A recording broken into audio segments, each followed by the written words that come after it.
I've got sort of quite nerdy parents, I guess. Both have PhDs in sciences. So I did neuroscience university, and then I moved into health economics. And whilst I was doing health economics, there was this whole narrative around, we're kind of educating the next health policy leaders of tomorrow, and we never once talked about digital or data or genomics or personalised medicine or any of the things that are really what is the future of healthcare. And so whilst I was studying that master's, I just thought, this is not where the future is going at all. And so I started to get into the world of tech, and that's where I learned to program. And then on the back of teaching myself how to program, I thought, I'm going to spend a bit more time investing in this, and that's when I started to do a PhD. I would say I'm ambitious, yes.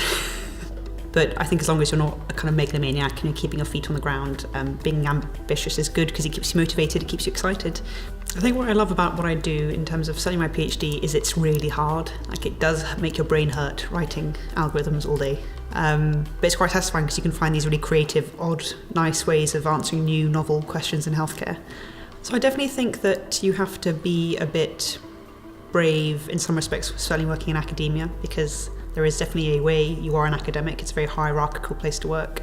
By and large, there's lots of men, lots of sort of not necessarily extroverted people who work in academia. So for someone who likes bright clothes and is quite extroverted and is, hey, you're female, it is definitely a bit weird working in academia. So you have to be, I think, quite secure in your approach and just accept that it's going to be a bit different, but for some people that's going to work and for some people that's not going to work, and you just got to have self-confidence in that approach, I think. The toughest lesson I've learned is that you can't get a PhD in data science with just A-level maths, it turns out. You have to work quite hard at your fundamental maths, and that's something I've definitely been avoiding for a couple of years, so that's quite a specific technical problem I've been having, I think.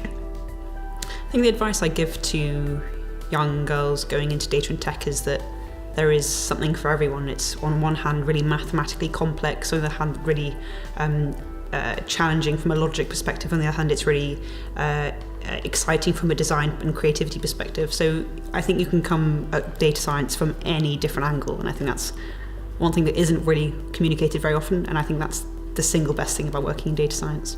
So I'm super passionate about hitchhiking and fancy dress. Yeah, actually at the same time. So I've got this amazing partner, and we were like, oh, let's just do like a fun weekend thing. We took a train to Brussels, and then I gave him a bag that had a nun's outfit in it. And I was like, we're going to hitchhike back for a weekend for fun. But yeah, I think that sort of thing's fun because you meet lots of random people. You're fundamentally just standing on a highway near Calais dressed as a nun. I mean, so good. So this is my chosen significant object, but this is just basically because I love fancy dress, and I find that if you're your sort of weird, wacky, wonderful self, you'll get by, and whoever this individual is probably doing quite well in life.